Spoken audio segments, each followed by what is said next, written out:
Ladies and gentlemen, viewers, welcome to Fargo-Moorhead Symphony Orchestra's second Masterworks series of the season.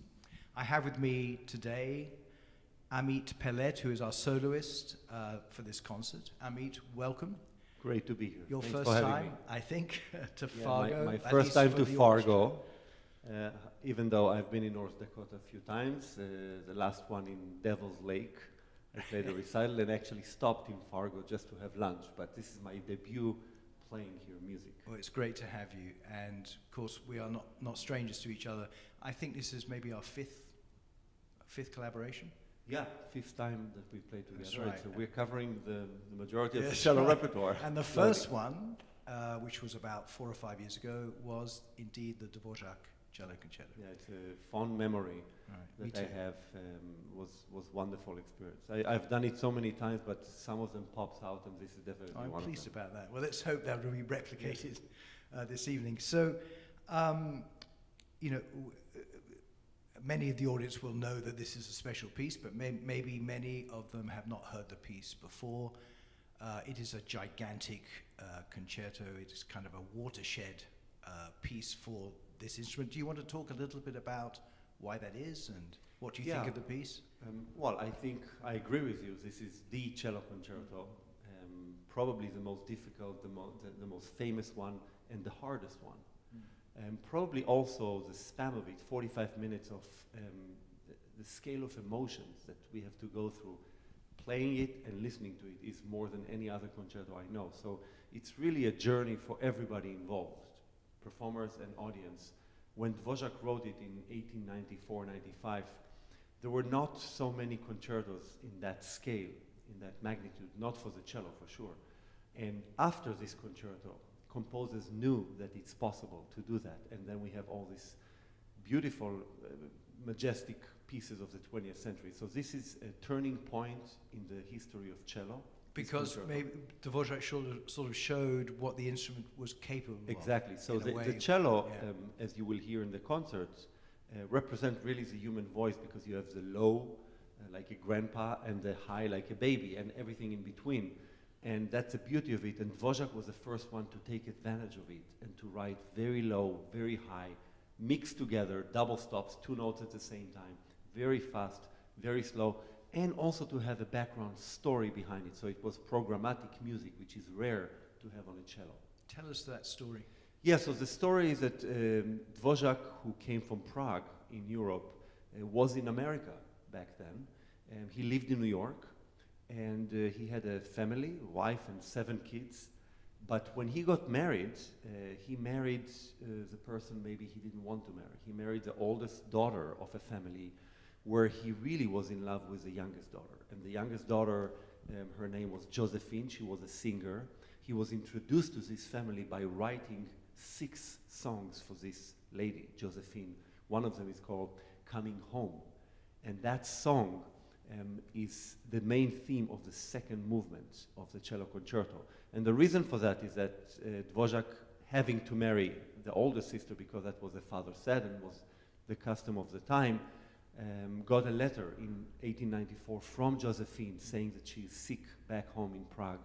And he decides to go back and to tell her that he loves her and he wants to be with her for the rest of his life, to leave everything behind. And while he's doing it, he's writing this beautiful romantic piece, not knowing that at the end of the journey, when the boat will arrive in Prague, she will be already dead. And that turned him apart. He had to change the end of the piece from beautiful, happy ending to sad, tragic ending.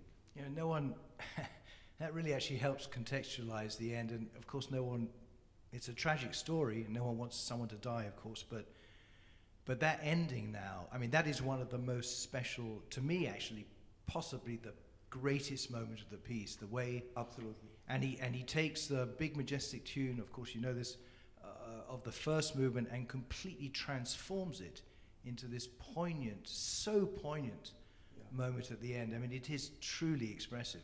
Yeah, and not only that, he adds the concertmeister a solo violin 2 times at the end of the piece, which represent Josephine. And one of them is very happy and sort of looking forward to the meeting, and the other one with death in mind. And I always like to, not to joke, but to share with my students at least that we are lucky that this happened to him because of that tragic life event, we got this beautiful ending to a piece. Of course, that's very hard to say, but we are thankful for this music. It's so beautiful. So when we start the journey, people should know it's worthwhile waiting for the end. Yes, absolutely right. You know, it's funny what you said about the range, of course, of the cello and how Dvorak exploits that. I read quite recently, something I didn't know, that he was a little reticent to write a cello concerto. That's why it's one of his very last pieces, because he actually didn't really like the sound of the cello other than its middle register. Yeah. And yet, he really exploits, as you just said, very high, very low. So obviously something changed. He was inspired by something, was he not? He was inspired specifically by Victor Herbert, who was a good friend, a buddy of his in New York, and both of them worked at the New York Conservatory of Music. And Victor Herbert was the best American cellist of the time. He was so successful both as a composer as a cellist.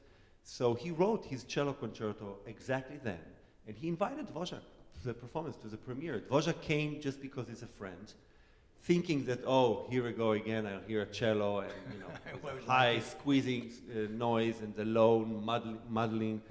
But he heard Victor Herbert playing, and he was such a great cellist, and he was blown away by the capabilities of the instrument. Not only the technique part of it, but also the singing part, because the second movement of Victor Herbert cello concerto is also in B minor, and it's also dedicated to a singer, to Victor Herbert's wife, who was a singer back then in the opera in New York. And it's just a gorgeous song from beginning to end, and Dvorak takes that mode and says, okay, if you can write to your wife, I'll write to Josephine. Yeah, that's quite, and it's true, the second movement is just an outpouring of melody, one after the other, it seems. So,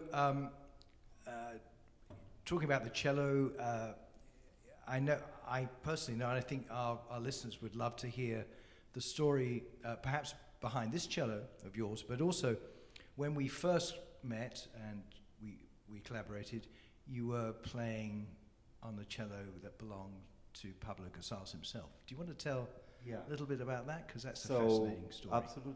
Well, Pablo Casals was the greatest cellist, maybe of all time, definitely of the turn of the 19th century and 20th century. A very important figure in the music world and in the world itself. He got a Peace Award from the United Nations for taking care of refugees in the time of Franco in Spain. He never entered Spain while Franco was in power because of his political ideas. And he was a strong personality and a phenomenal cellist. And in 1913, he bought a cello, a Goffriller cello, and played on it until he died in 1973. In 2012, I received that cello from his widow, who is still alive. She's now 85. And played on it for 6 years. One of the concerts were with you. And there were amazing 6 years of exploring the legacy of Pablo Casals, but also finding my own voice through that cello. Mrs. Casals told me when I got the cello, go out there, share his legacy, the maestro's legacy, but also find your own voice. And I figured out that, apropos Devil's Lake, when I went there, I played on that cello, and I found out that my voice was to really share music anywhere I can in the world, not just in big concert hall and just for people sometimes who just want to be seen in that concert hall, and to go anywhere I can, because Pablo Casals did it. I found programs that he played in Duluth, Minnesota, in Tucson, Arizona, you name it, he played there. He would do a tour of the United States starting in New York, and then would take 3 months and would take the train and stop on every stop on the way to San Francisco. Wow. And play in every town. And he would do that, and that's a lesson for me. If he could do it, share music in such a way, I could as well. And this morning, for instance, I went to the middle school here in Fargo and played for the kids, to see the joy on their faces, to see the smiles, the questions they asked. That gives me a lot of pleasure, and that's, I think, what she meant, and that's what I found. That's That's great to hear. And so, but then of course you had to return the cello at some point. And what brought you to this one? Well, this I call is my pandemic cello. This cello is actually older. It was made in 1695. Took a while for the kids today in the school to figure out how old it is. Yeah, and it's making me think what cello concertos were around, you know? Well, nothing. Not really anything. No. So this was made before, 25 years before the first Bach suite that was written by Johann Sebastian Bach in 1720. The cello came to the US in 1918 with a cellist who came from Paris and played in the Boston Symphony and then was the principal cellist of the Detroit Symphony for many, many years. His wife was connected to the Longy family in Boston and was Leonard Bernstein piano teacher when he was a child. So it's a very musical family. The cello went for sale during the pandemic and nobody came into the shop in Boston to look even at it. So the dealer there, who is a friend of mine, shipped the cello to me knowing that I will fall in love with it. And just told me, you can play on it now because nobody comes in to the shop. I fell in love with it. I, of course, cannot afford it, so I asked around, and the generosity of the Rue Foundation in Virginia, they bought this cello with the notion that I will use it in the next years. And for them it's an investment. For me it's a joy to share music. And I call this cello shoko, because shoko in Hebrew means hot chocolate. And the sound of this cello reminds me of just drinking hot chocolate on a cold day. And kind of the look today. Actually too, it's kind of dark. Very dark, yeah. So this is a wonderful cello, and I'm thankful that I played on the Casals cello before, because these old instruments, people think that you just put the bow on it and it gives you this majestic sound. No, you need to learn how not to disturb it. And the more experience you have doing that, the more colors the instrument will give you. Learn how not to disturb it. It sounds like good advice for a conductor in an orchestra. Learn how not to disturb it.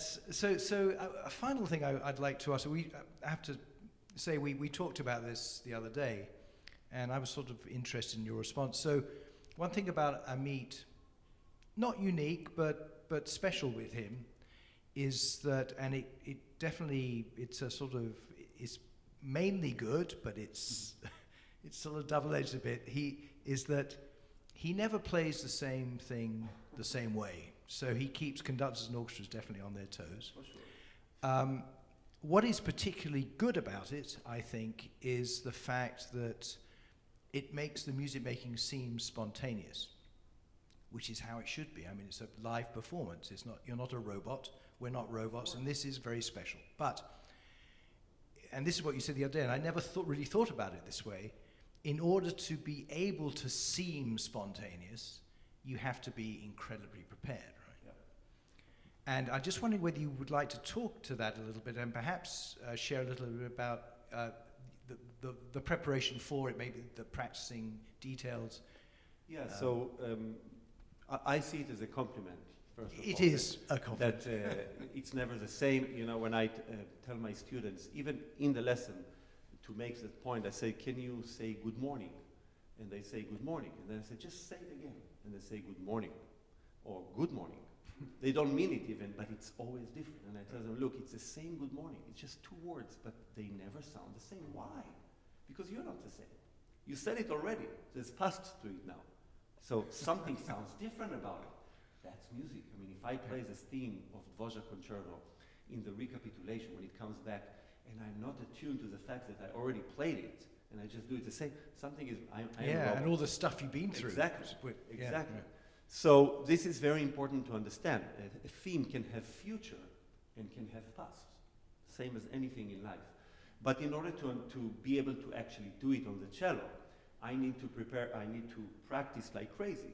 I'm a musical athlete, like any other athlete. If you go to a basketball game, NBA game, and you enter 2 hours before the game, all the players would be on the court warming up. 2 hours. 2 hours. And then they play, 48 minutes if you're LeBron James. Some of them don't play at all or play 20 minutes. But they warm up for 2 hours. They do stretches, they do shooting, they do so many things to warm up and to get into rhythm, as they call it. We do the same on the cello. Every morning I play at least 1 hour of scales and exercises that will allow me to be flexible enough to just let my subconscious take over. And for every phrase, like my great teacher Bernard Greenhouse used to say, for every phrase that you play, you should have 3 musical options in your pocket, so you can decide on the spot what you want to do with it. And the last point is that you really need to know the score very well, because of course, as you know as a conductor, if the orchestral part requires you not to take time, you cannot take time, meaning too many people are playing fast notes, for instance, or if the orchestra is just playing a chord, the composer is basically telling you, take time. You are allowed to, right here. And many other things. So this comes with experience, but also it comes with the knowledge that this is the art form that we are working on, is to make people excited, but we do it through sport, through being an athlete, through being able to move and play fast and slow. Every color change should be verbalized. One should be able to say, I'm changing now the color by making my bow go faster, or by using less hair, or by playing away from the bridge, or whatever it is. To verbalize it means I know what I'm doing. And that's a different story. Yeah, right. And you said, I think, when you've occasionally on your travels as a soloist stayed with, on house stays or with families, and they hear your cello playing, and they think, oh, he's going to play something beautiful, but in fact, it's warm-up stuff. That happened many times, actually, that people, usually the sponsors, they will get the honor to host the soloist, and they are really happy. And they wake up in the morning making coffee and breakfast, and then they're ready for me to just start the concert. But what do you know? It's just scales and it's exercises, and I have to explain to them. And then they're blown away when they come to the concert and say, how do you play this when you did that? Well, that's how. That's great. I mean, thank you so much. I'm so glad you're here, and I'm really looking forward to working with you this evening, and hope we do a great job. Thank you for watching. Thank you.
nice to be the warm-up band for the maestro. May I join you? Amit Peled, ladies and gentlemen, which is probably good. So, actually, may I join you? Play another piece?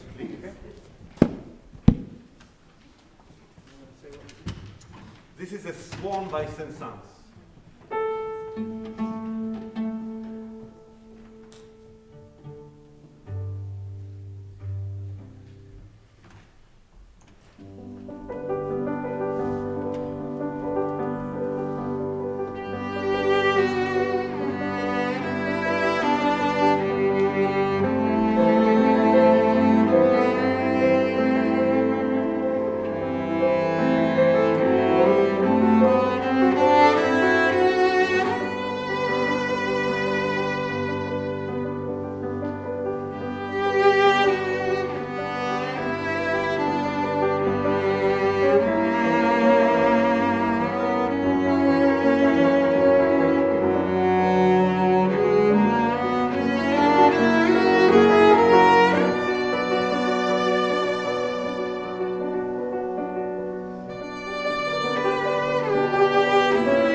So, ladies and gentlemen, welcome to the second concert of the season. Very different from the last one. There's classical music on this one. There was a bit on the last one. And two major, meaty, beefy, late romantic pieces. Kind of similar, very similar in orchestration, actually, instrumentation. And written only about 15 years apart. Brahms was actually a mentor of Dvorak and helped him start his career. In fact, he introduced Dvorak to his own publisher, who was really impressed with his work, and that's where it all started. And they really became friends. So Amit Peled I've worked with, I think 4 or 5 times. And actually the first time, a number of years ago now, was indeed the Dvorak Cello Concerto. That was our first collaboration, wasn't it? Yeah. And this piece is, well, I'll let you speak about it, but certainly kind of the pinnacle of cello repertoire in a way, isn't it? Yeah, it's a to-go-to piece. That proves if you're a cellist or not, if you play this piece. We all want to play it from day one. I remember when I was a student, I worked on it with my teacher, and back then he said, well, I've performed it about 250 times. And I went home and I said, well, that's not much. But then I thought about it. Wait. 250 times. And he said, I was never bored of it. It's always difficult. I always love it. I always get fresh when I play it. And I always have to practice every single note of it. So then I started counting what pieces have I played around 250 times. And back then it was all the pieces together, maybe I've been on stage 250 times. But when I tell this story to my students, they don't understand the grasp of so many times to be on stage with one piece. And I'm still probably around 100 with this piece, but I just love it, and it's never boring. And even last night playing it, waking up to today, doing my scale and exercise, and then practicing the piece, there are always new things, there are always new ideas, new fingerings, so get ready. Well, actually, that does bring up something about Amit, which is mainly a compliment, I think, which is that he is, in a way, quite tricky to accompany. That isn't a compliment. That's a difficult part. I see it as a compliment. But the reason is that he never does the same thing twice, and that is a compliment, because it really does seem when you play as though it's spontaneous. And music making should seem, spontaneous. But of course, there's a sort of irony here, because in order to make it seem spontaneous, you had to be incredibly prepared, right? And maybe you could talk a little bit to both those things, maybe your feeling of the spontaneity and also your preparation in general. Well, the spontaneity is actually you have to deliver who you are as a person in front of the audience, and you are never the same. Think of it as a speech by the president, let's say 8 p.m., CNN, Fox, whatever you watch, and they deliver a very dramatic speech. Now, a good talker will make it in a way that all their advisors and all the people that work with them, they even have a room in the White House where they practice it. So somebody writes it for them, and they practice it in front of people, but then the deliberation of it, the people that are really good at it, they will do something. Move their hands, look down, acknowledge the camera, do something that was not prepared or not practiced in a way, in the normal way, but that's what we remember. So those magical moments when we deliver a speech, and music is the same, those magical moments should be practiced all the time, but the moment we walk on stage should be forgotten immediately. So you let your subconscious take over. However, subconscious is ignited by knowledge. So the more I practice, the more I have options that I can not only do on the cello, but also verbalize for me and for my students. The more I do that, the less I have to think on stage and just let it happen. But it's never just whatever, no. So, you talk a lot about, can you tell us a bit about when you say your students, you have a studio at Peabody, is that right? Yeah, I teach at Peabody Conservatory, which is part of Johns Hopkins. And I've been there now 19 years. So I started when some of my students were older than me. And the thing about students, they always stay the same age. Yeah, that's right. You get older. I know. But I simply love it. I call it the triangle of my life, actually, which is to teach, to perform, and to have a family. I have 3 kids and a wife, and we're very happy. I'm actually very sad because I'm going to miss my flight tonight back home. So I have to get to tomorrow and miss the morning where I should have taken them to school. So this is really upsetting. But you're going to make up with a good drink and steak after the concert. So yes, this triangle, this balancing between performing but also teaching, sharing the knowledge with students in a high level and having as much as possible normal life is what keeps me going and what I love. I don't like to just perform or just teach or just be at home. I like the combination. It's always hard to balance it. Right. So should we talk a little bit about this particular piece? I mean, you've maybe about the piece itself. I know it's one of your favorites, one of my favorites now. It actually didn't used to be. It's really grown on me considerably. Well, it's, first of all, technically, it's probably the hardest cello concerto we have, period. It's just, the challenges that we have there are never getting easy. It's just, as a what I call as a musical athlete, one has to really be in great shape just to tackle the notes that are written there, and also the stamina, which people don't think about, but this is really like running a marathon. And if you don't plan your moves, you can be dead tired after the exposition of the first movement. And that has happened to me. And that happens to my students. Also the sound production. When you have such a massive orchestra behind you that always plays almost equally to you, you just have to produce sound that is much bigger than a normal sound. It's the difference between an actor talking in a theater and enunciating every word, or in the cinema where you have the microphones right next to you and you can whisper basically and still get through. So when you play this concerto, you have to shout even when you whisper, so the audience can hear it, simply can hear it. And that's a challenge by itself. But then comes the musical challenge, which is the hardest one, and that's to deliver a story. And there is a story here. Dvorak was in New York in 1894, 95. In the summer, he started writing this concerto. First, he was influenced by Victor Herbert's cello concerto. Victor Herbert was a great cellist of that time and composer. You might know his operettas, Victor Herbert. He wrote his cello concerto for himself. He was a great cellist. And Dvorak, being his buddy, came to the premiere and heard that piece and was so blown away by it that he decided to start his own cello concerto.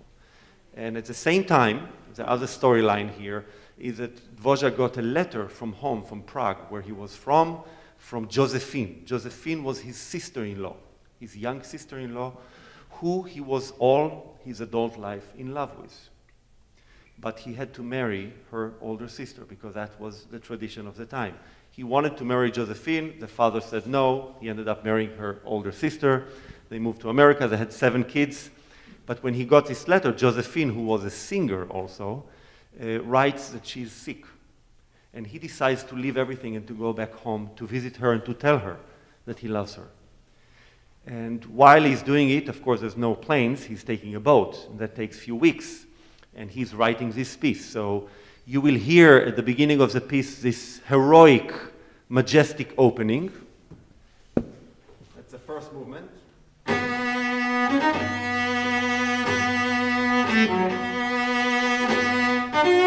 Like you say, I'm in the top of the world. Then comes the second movement where he's on the boat and he's really in love and anticipating telling her this after all those years. And he's using a theme that we call the Josephine theme because it's the same theme he used in a song that he wrote for her many years earlier. And that song is part of 6 songs group. This song is, the name of the song is Coming Home. And that's the theme of the song.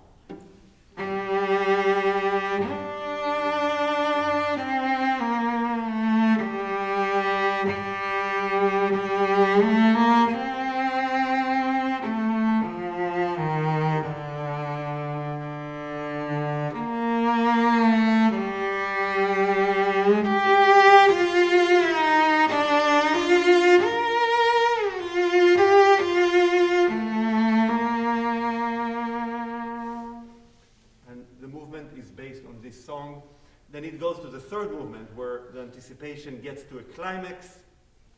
And the true story is that he wrote a beautiful, happy ending. Hollywood-like ending to the piece. But when he got there, she died already. And he teared apart that ending and wrote what we both think is the most beautiful, tragic ending to a cello concerto in the repertoire. As sad as he was, we are, I'm sorry to say it, happy now as artists because we got the most amazing ending of a piece. I mean, it is so poignant. And it's sort of miraculous that the first theme he just played from the first movement, this really exultant, majestic, as you put it, music, is exactly the same tune as the poignant ending. I mean, the transformation, don't play it because I want them to hear it for them. The fact that it's the same tune is just incredible to me. I mean, it's completely transformed. It is really a most touching. You know, you were saying about the size of this concerto. It's about 45 minutes, I think, isn't it? Maybe even, yeah. It's a big piece.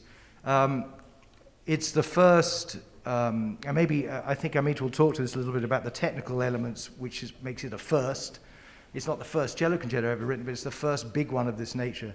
And it's also the first whereby the orchestra is really, as you were alluded to, it's in combination. It's not just an orchestral accompaniment as a vehicle for his virtuosity. It really is a dialogue. And the opening, it must be nerve-wracking for you because the opening is just the orchestra for about 3 or 4 minutes. And you're just waiting, right? Yeah. Well, it's nerve-wracking, but it's also your adrenaline kicks in and you're getting excited. Yeah. It's a thrilling feeling as well. And there are so many dialogues with particular instruments of the orchestra and the cellist.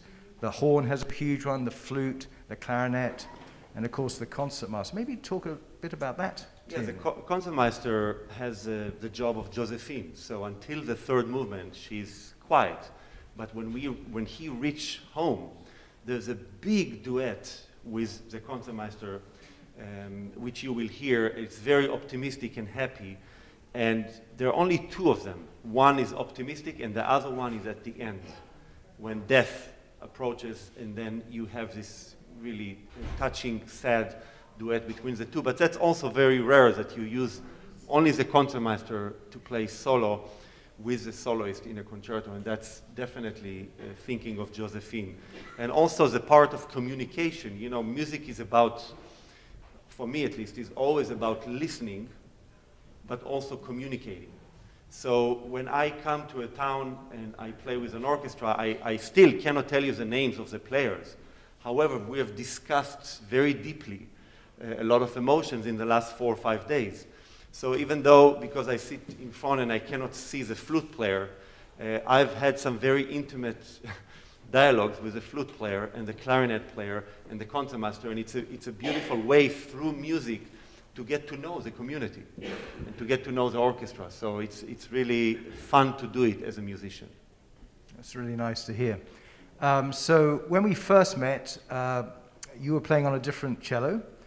In fact, a cello which belonged to no less a musical figure as the Pablo Casals, the great 19th, 20th century cellist. Do you want to? I mean, it's amazing to have been playing that cello.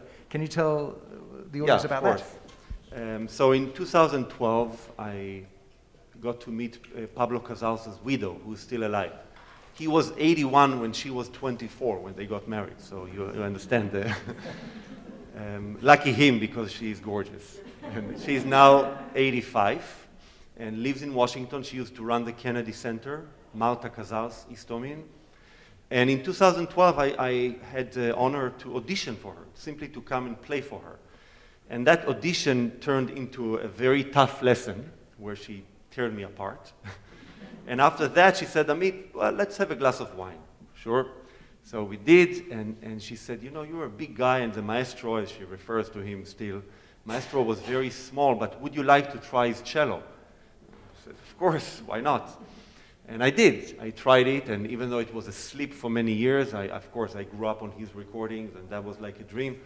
And I ended up playing on it for 6 years, and literally taking it all over the world with me. And then I gave it back to her. It was a deal for 1 year, but she never called me to return it, so it ended up being 6 years.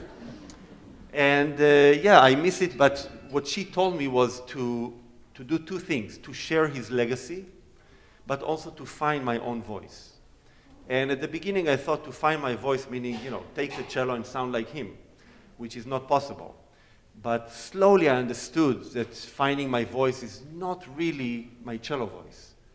It's my voice as a musician and my job as a musician in the world. And I found through this cello that going to anywhere that wants me to go, play, talk to people, play to kids. I played in a middle school here on Friday, and trying to share music the same as he did. Pablo Casals I found programs that he played in Duluth, Minnesota, in Tucson, Arizona, you name it, he was there. He used to travel the States once a year. He would go to New York with a boat and then stop on every stop of the train for 3 months until he got to San Francisco. And that's how they did it. And he played in every small community. Some of them kept the programs, so I had the pleasure of reviving them 100 years after, exactly. Same program on the same cello, which was really cool to do. And I discovered not only that, for instance, back to Duluth, one of the reviews there, of course, praised his playing, but praised even more so the fact that he stayed for an hour and a half to speak to every member of the audience. Now, when you think of Pablo Casals, this was in 1918. In 1918, he was the Beatles of the time. I mean, there was nothing more than him. He was such a superstar that today there would be bodyguards, and no way that you get even backstage to talk to them. He stayed and talked to and he did it every night. They played every single night, as I said. They would stop. So when you read this and you realize it and you hold this instrument, you realize that our job here is really to share music and not just to be snobs and to play only in Carnegie Hall, which is also nice. I have to say. So you gave the cello back. I gave it back, and then I got this cello, which is not bad. It's actually older. This is from 1695, this instrument. And I call it my pandemic cello because I received it about a year ago during the hardcore of the pandemic. A dealer in Boston basically gave it to me because I didn't have any business. And he wanted the cello to be played because that's what needs to be done with those instruments. And of course, he knew that I would fall in love with it and will try to find a way to have it. Of course, we musicians cannot afford it. It's not even close to what we make. But I can hardly afford the plane tickets that I have to pay for this. But there's a foundation close to where I live that decided to buy it with two terms, basically. One, that I will be the person to use it, and two, is that the owners of this foundation, whenever they want me to come and play in their house, I have to come. So I agreed to both. Yeah, but not in half an hour. Well, if they want me to come, they have a private jet. If they bring it, I'm gone. So actually, a footnote on this, you can't even, when he says you can't, jokingly, sort of, you can't even afford the ticket, you can't put these instruments in the hold. You have to buy, every time you go somewhere, you have to buy 2 tickets. Right? Yeah, you have to buy a seat for the cello. It sits next to me, and being 6'5", it helps because I can put my legs under and lean on it. But the best part, and that's a serious part, is that I get the miles for the cello.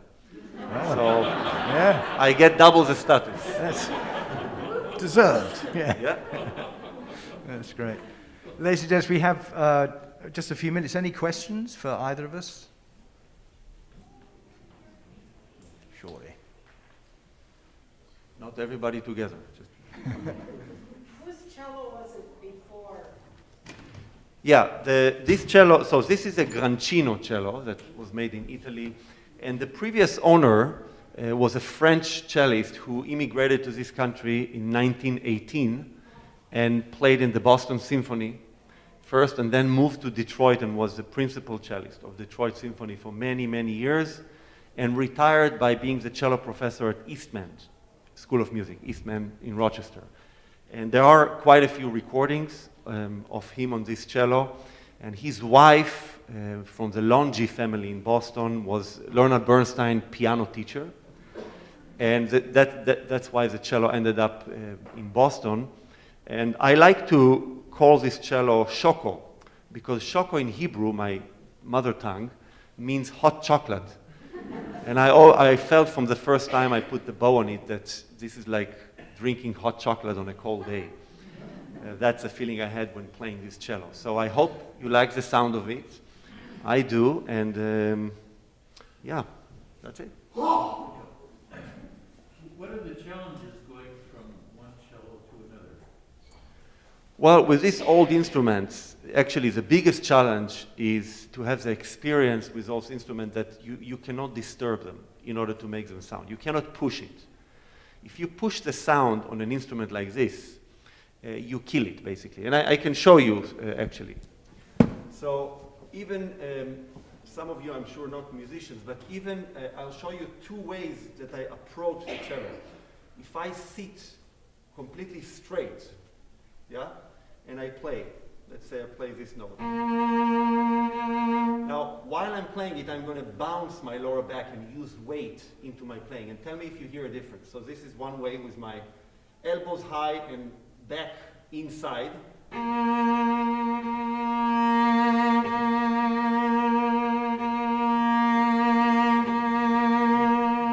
Here one is like E and the other one is ah. That's just one way of treating an instrument. If I'm tight, such a good instrument will give me a tight sound.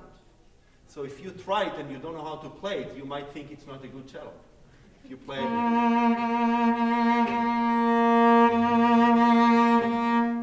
the speed of the bow, for instance. You know, sound is created by the weight you put on the string and how fast you move it. So if you put the bow, even if you're relaxed and you play with a slow bow, or so I can be tight and slow bow, tight and fast bow, relax.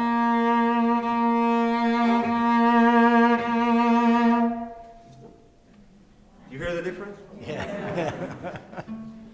So that's just a little part of it, but it's like a really good horse and a jockey riding it. Any sniff of a person that knows a horse will make the horse react.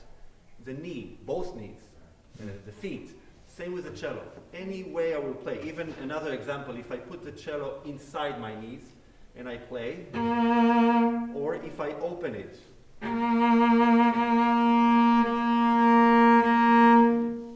big difference. It's amazing, yeah. Yeah. So when you make music, you can adjust those things like a painter. You can start by playing with a tight sound.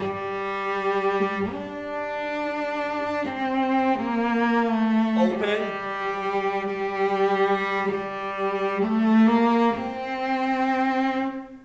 So when you see me today doing all the things, It's not showing off, no. it's not showing off. No, this is really the poetry of creating colors with an instrument. Is only when you understand those sensitivity, which is very hard to understand. I mean, you have to be. That's why when my students say, "Oh, I want an old Italian instrument, then I will make a career."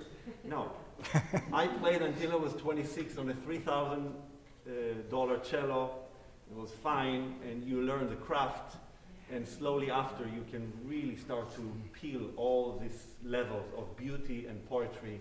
And it takes lifetime. I mean, every single day I find new ways to make colors, and the cello give it to me. So slight change of elbow posture can create different color.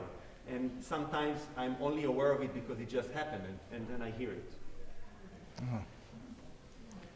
I'd like to keep going, this is great, but we got to get dressed and get ready. Yeah? Thank you, Amit, so much. Thank you very much.